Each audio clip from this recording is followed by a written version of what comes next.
one thing I would budget time for in your study schedule is redoing LSAT problems, specifically logic games, because the patterns there are even more obvious than they are on the other sections. And so back when I was studying for the LSAT and back when I first was coaching the LSAT in the early years of my career, the newest book of 10 exams at the time for quite a while was the exams in the 30s, specifically the Next 10 book containing exams 29 through 38. And for some strange reason, LSAT didn't release the 40s for a long time as a book of 10. So for many years, I was teaching these same exams in the 30s again and again and again. So I did the same logic games literally 30, 40, 50, 100 times. Really, I really did. And because that was what people were studying. Those were the newest exams. And so there were games where I didn't see a particular insight or inference until my 20th or 30th or even 50th time doing it.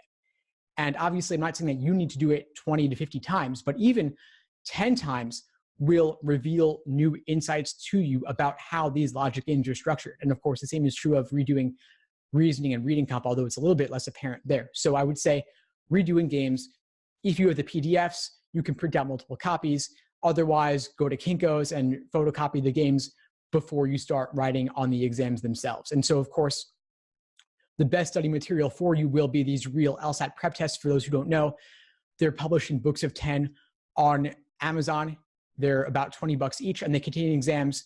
Let's say the most recent ones you should focus on are, again, 52 to 61, 62 to 71, then 72 to 81. Then you can get the more recent ones individually from 83 to 86.